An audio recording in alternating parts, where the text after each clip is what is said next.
Hello there, YouTube. This is Sibbles and Bits back at it again. This is technically a sit-down Saturday type video. We're going to be going over Inkbound specifically. They've been going into sort of a spoiler season for the upcoming season, Season 2, Starship of Terrors. And so they've been putting out a couple of articles here or there about, like, say, the new class that's coming out, about offline mode being available. More or less, I figured that I was going to instead talk about this one, which is all of the new drafted bindings that are being added to the pool, because I feel like while obviously like an entirely new class is great and all, it's harder to talk about something as complicated as an entire class when they don't give you all of the information that you need. Whereas discussing basically bindings and their ascensions that are available to all classes is a lot more, I guess, easy to talk about, easier to parse, um, digestible, whatever you want to call it. So we're going to be going over those today. I'm going to be giving sort of an upfront thing here. I'm going to be giving my thought process about these bindings and how they interact with current Inkbound uh, Inkbound gameplay, Inkbound difficulty, which makes that a little bit harder to talk about when the name of the game is also the top difficulty of the game. That's obviously going to change in Season 2. Not only are we going to get like a whole bunch of other, like meta shakeup, balance changes, stuff like that, but also Inkbound, as we know it, is not going to be the top difficulty of the game anymore. There's going to be another 8 tiers of difficulty above Inkbound. You could technically call it Inkbound 1, 2, 3, 4, etc., etc. They're going to go with a different system, tiering it, calling it tiers. Technically, the ranks still exist, copper, bronze, etc., but they're going to be denoted as your like tier 20 is the top difficulty now. And I really don't want to spoil anything as far as like what those mods entail. Obviously, I'm like bound by NDA of talking about things that are like not yet revealed. So again, we're just going to be looking at these at a surface level, what they've given us with the information we have available, which is the current season. And then, of course, why you should maybe pay attention to my opinion about these things. 400 hours in the game, currently a playtester, primarily play single player in top level. I don't know. You can check the other videos trying to teach people, like the thought processes of the game and trying to break it down into like systems levels. Anyways, I think we've done enough introductions and explaining so far. We're going to go ahead and go into this. So there's going to be 3 different drafted bindings in the new season. First one that they've chosen to talk about is Grasp here. It is a 1 will, 4 base cooldown physical skill that deals 100 damage to a single enemy, pulls them towards you, inflicts marked. And they were very nice enough to add like a little demonstration here of like, this is our maximum range. You can't see my cursor, it's looking like, but you can see it right there. That's the maximum range, that's the animation. And then it's able to move them approximately like half the distance more towards you. It's might be a set distance. It might be like half the distance. I'm thinking it's a set distance. Haven't even really tested that, so even if I knew, I wouldn't be able to spoil it. But yeah, very potent skill. The way that I'm looking at this is, first off, it's 100 damage for 1 will. That's an exceptionally good rate. On top of that, it's got a 4 cooldown. Pretty good. Like, it's not the best. Obviously, you have Incendiary at 3. But if this has access to -1 base cooldown, then it is at 3. Then you're able to use this every other turn. Otherwise, you're able to use it every 3 turns. So you're going to see it, like, I don't know, twice, maybe 3 times in a fight. And dealing 100 physical is great for the cost of 1 will. Then, of course, you've got, the other functions of it. It's able to pull enemies towards you. It's been announced, maybe you guys aren't up to date on your Inkbound changes, but in Season 2, they've also heavily reworked movement. Basically, how it works is we no longer have free wiggle movement but we get all that wiggle movement up front, but you cannot use will in order to gain more movement. So if you use all of your movement, say, on your first action by walking all the way across the arena, you're now stuck there if you don't have a movement skill or any other way to gain movement in the middle of the turn. So it's now actually more important to use your movement more wisely, and being able to take, say, melee classes like Magma Miner and not necessarily Obelisk because they have access to like quite a lot of AoE, but maybe you want to set up somebody like putting them into your shield bash.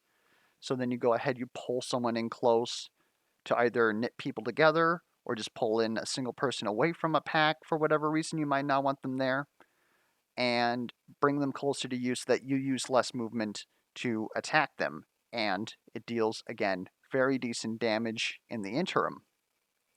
I think that it's very good for that purpose. So in book one, if you're in a situation where, like, say, you're fighting a captor now, it really makes you feel like you don't have movement anymore. Rinferno might do that. Other bosses are pretty much like centralized and they stay on top of you, so that's not really a thing that's a problem. But you also might be fighting Shadows of Runestone, who requires you to move to like opposite ends of the board every time that you phase him and you're trying to get out of AoEs. Argoloth, if you're good at killing tentacles, you better also have some movement. This might allow you, well, okay, Grasp won't help you with Argoloth because you can't pull tentacles, but those situations, those are now problems that you have. And so if you see Grasp, Grasp might be a solution to that problem. Other things that I see with this, Moss Cloak, right? You're able to get another source of mark. So if you have, say, a big payout skill and Flurry's off cooldown, or maybe you have the ability to refresh Flurry either with Lethal Outburst, or you just have that much CDR in your kit, then you can unleash a full Flurry onto your Grasp target, maybe use it to line them up, dash through them, get more Shuriken, Flurry again. And so you can use that for a payout. Again, I could pretty much just keep talking about this skill. It does great damage, and it solves a lot of problem for a lot of people. Like, if you can come up with any other reasons why you'd want to see Grasp on different characters, be sure to leave those down in the comments below if you want.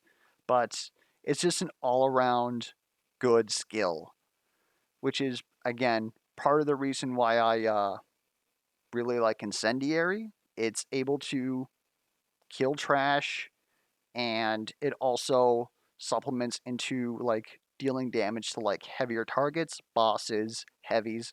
Same thing here. Does 100, brings them closer, adds marked.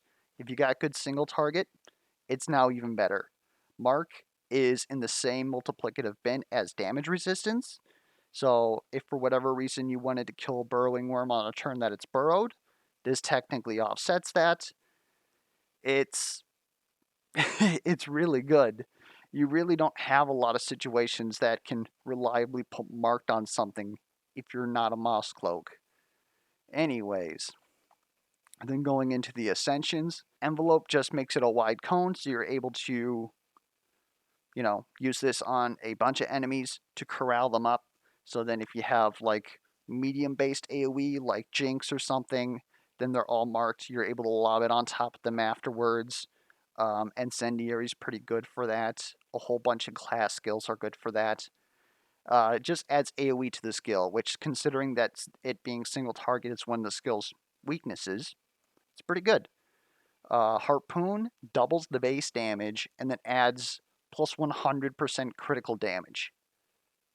That's insane. If you are, say, Moss Cloak, or you're able to reliably get prime charges on this, or if you even just have a decent crit chance, then Harpoon with 200 base damage and double damage, it's insane. Like, everybody keeps saying that cleave has damage. I'll disagree, but we won't get into that here. For half the cost, you can do even more damage. I would pick this skill even if it lost the mark. It's a very good skill. Again, only weakness, 4 cooldown is not 3 cooldown, which isn't really a weakness. That's more like, okay, it's not god tier. And then it is single target. And then, of course, the last one is Luring Net, which basically grasp, except it inflicts vulnerable, which instead of inflicting marked, which is plus 100% damage taken for the next hit, vulnerable is plus 50% till the end of turn. So this sort of puts it into sort of it's like a pseudo hex slash shatter that notably is not hex or shatter. So now the enemy is taking plus 50% damage, which again offsets most enemy DR, except for bosses. It's additive with Hex or Shatter, so if you need either of those and you got those on hit, then you're able to set this up on a boss, and now that boss is taking double damage for the rest of the entire turn. Like, since you're not able to reliably get it a lot, it's not as good as, say, the purple augments that you get on Cone of Frost, Poison Vapors, or Incendiary, which is deal plus 35% damage to enemies that have blank, because generally speaking, after the turn, they still have burn, poison, and frostbite on them. It's more along the lines of like the rare vestige Sovereign's Flag, which is if an enemy is dazed, you get plus 35% damage against them. So consider it sort of like that, unless for whatever reason you have a setup where you got so much CDR that you're able to use this every turn. That's a lot of CDR. I think at that point you like you've probably won the game already. You don't need Luring Net, but it's there. It's probably the best option at that point. Yeah, if for whatever reason you don't have one of those damage multipliers, Luring Net is a great way to get that. And it's especially good in co-op because you use this on the boss, everybody gets plus 50% damage against it, no matter what type of damage they're doing. Going down here to Quicken. Quicken is a 1 will, 6 base cooldown physical skill that just reduces your cooldowns by 1. Personally, I'm not really a fan of this one. I've seen a lot of hype about it, but just consider it this way.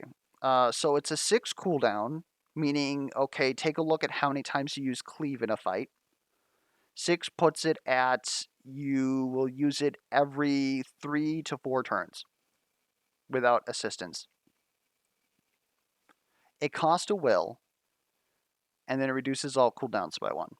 So that is like a harmonizing whistle that you can only use once every 3 turns. It's like a power orb that you have to spend will to pick up.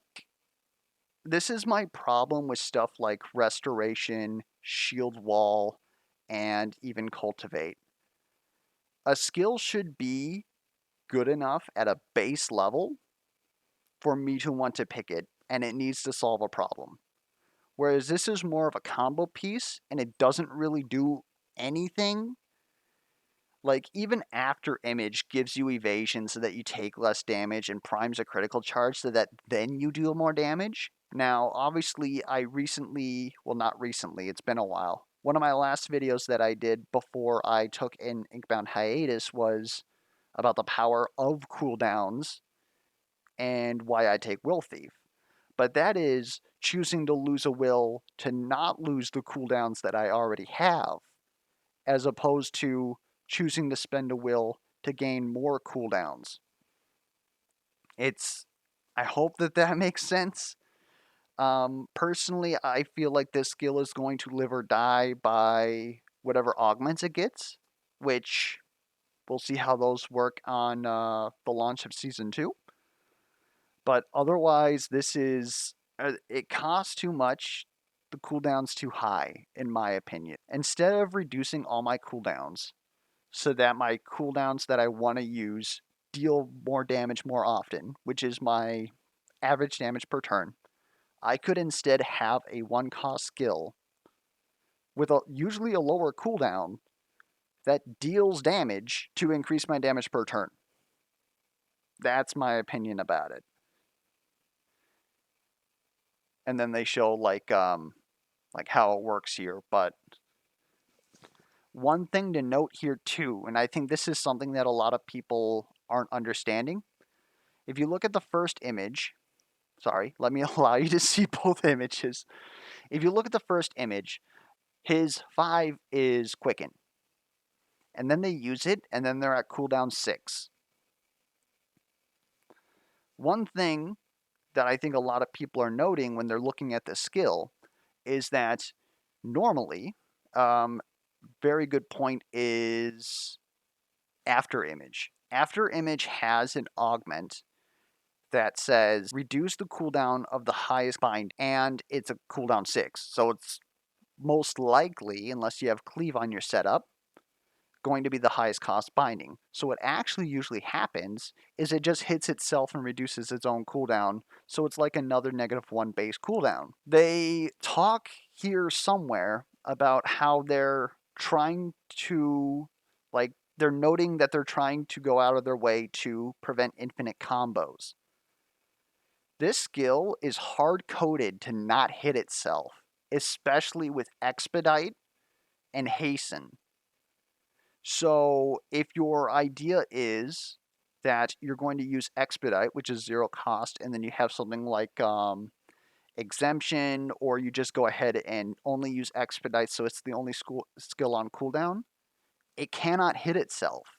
I don't know if that's how all cooldown reduction now works like that, but I know for a fact that this does not work like that, and they even prove it here. So if your idea is that Expedite, which is a 0 cost, 6 cooldown, reduce the cooldown of another random binding to 0, you're going to go ahead, just keep hitting itself, and then you use, like, say, Pile of Tiles to infinite and win the game. Doesn't work. That said, even at a baseline, I think Expedite is great. I think it's currently on paper the only redeeming thing about this whole skill. Again, augments notwithstanding, and accelerates okay. Does the same thing as Quicken, except it gives you free movement for the rest of the turn. Again, movement, you're going to have to trust me with this. If you did not ever get bonus will or use 0 cost skills, movement's about the same. It's even better. If you did any of that stuff, which is, recommended at the high level, then it's a huge nerf. Getting free movement for the rest of the turn is very impactful, except maybe at the very highest difficulties in a middling build, because maybe you have Quicken on your bar and the Ink Ring starts to come in, whatever it's called, the Creeping Blight. Then you might be at a point where your free movement doesn't really matter because your normal movement is good enough. Accelerate's okay, in my opinion. Like, if you really need movement, you're going to appreciate having it. We're only having free movement every 3 turns. So then in that example of by the 3rd turn, your movement's probably going to be okay, that you're not going to get any use out of this anymore. And then, of course, Hasten is reduce all your other cooldowns to 0. Now, on paper, it seems like Hasten is just Expedite but better, because Hasten can hit 3 skills and Expedite can only hit 1. So an extra 1 cost should be better. But the thing is that in order for Hasten to hit 3 skills, all 3 of those skills have to be on cooldown. So let's say that you're playing, let's actually use like a decent one here. Let's say you're playing Magma Miner. So you have to put all your skills on cooldown. That's normal. You go ahead, you leap in, maybe bonk a couple times, or you probably don't bonk a couple times because that doesn't have a cooldown. You leap in, use your 5th skill, whatever it may be, hopefully something that hits a lot of things and gains some more heat, and then you go ahead, you smash. Now you have to use a will to use Hasten, and then you get all your cooldowns back. In most setups, you're going to have leap off cooldown anyways, and whatever your other skill, if you really needed to use your 5th skill that often, I would honestly prefer to use Expedite. Now, that's not how the game works. You get 2 out of 3 choices. So you might not have Expedite available. I think Hasten is fine. I just think that Hasten in practice is going to be a lot clunkier than Expedite, my personal opinion. Last skill is Smoke Bomb. It is a 1 will, 4 base cooldown physical skill. Deal 50 damage in a large area, inflict dazed. Now, considering here, 50 damage is the exact same damage that Incendiary deals, and Incendiary does enough damage to kill trash. Or, like, the small mobs. This also inflicts dazed, which is a thing, but when you look at the AoE here, that's a that's a huge AoE. That's like I don't think that's quite poison vapor. It's got a huge range. This is what is this like? This is like one of the magma miner ascendancies is this large. I believe it's Crater, the one that gives you heat per hit. So you're throwing this at range. You don't have to end up in the AoE, and it does 15 more damage than Crater. Well, I think Crater gains damage, but I'm sure you understand what I'm trying to say here. It's like giving Leap on a bomb to anybody. And then, of course, an inflicting daze isn't a zero integer. The problem with a lot of clearing skills is that they're absolutely useless against single target. At least if you have everybody bunched here and there's like a medium enemy auto targeting you in there, generally speaking, you would have to eat that. Here, you can throw that in, at least you take 30% less damage. I don't really consider the daze to be that impactful, unless, of course, you have Sovereign's Flag, which is a rare vestige that says you deal plus 35% damage to enemies who are dazed. At that point, it starts to look pretty dang good. First Ascension is Cluster Bomb, doubles the damage. So I was already talking about how 100 damage was pretty good on Grasp. Now you got 100 damage in a moderate area, which sounds like it's a smaller area than large. But on defeating one or more enemies, deal 100 damage to get in the same location. So if one of these enemies was like lower health, then you would pretty much destroy all these enemies. That means more damage versus bosses. It means more damage versus lights, medium, heavies, however you want to call it. If for whatever reason you prioritize hitting things, it's more hits. I can't really argue with it. It just depends on how small that area is. If it goes from Crater to normal leap, maybe we can work with that. Other Ascension Smokescreen, deal 50 damage in a large area, inflict dazed, gain resistant, and 1 stack of evasive to allies. Note that they have to be in the range. Just a reminder that resistant is 25% damage reduction. So assuming that you don't have any damage reduction whatsoever, putting daze on an enemy for negative 30% damage dealt, and resistant on you for plus 25% damage resistance either comes down to 47% damage resistance or 55% damage resistance, depending on if that's additive or multiplicative, but I'm pretty sure it's multiplicative, so then it would be 47.5. Still, around 50% damage resistance. That's pretty huge, and then it also adds 1 stack of evasive, so if it's a direct target attack, you're perfectly fine. Last one is Hidden Mist. Deal 50 damage in a large area, inflict dazed, inflict marked, and grant 1 stack of precise to allies. Most notably, it gives marked, again, very rare, plus 100% damage to the next attack, and it grants precise to allies. So, if you're setting this up for an ally and they have a critical charge, assuming that they have no extra crit, that is, that enemy is taking double damage and your ally is dealing more than double damage. It would be 250%. So you're dealing 5 times damage. That is insane. Of course, you could be the one using this for yourself. So if you know that you have a critical charge, then you go ahead, hit and miss on the enemy. Make sure that you're in the radius too. And then you go ahead, blow something up. And that is, of course, assuming that you have no extra damage, no ability power. Just because of how the multipliers work, That's just 5 times damage at its worst. I don't think anything really enables that much damage, to be honest. Besides, obviously, Moss Cloak can get that. So this is pretty much like Moss Cloak on anybody. Anyways, hopefully I didn't take too long there. Video says that this is about 30 minutes. I'm hopefully going to be able to cut that down to about 25 minutes. Of course, if you have any feedback that you want to leave, anything that I may have missed, are you hyped for Season 2? Does this leave you with more questions? If I can't answer the questions, I can at least send them to the devs. Otherwise, any feedback whatsoever, be it questions, comments, concerns, misplay alerts, be sure to put those down in the comments below. And until next time, I will catch you guys around.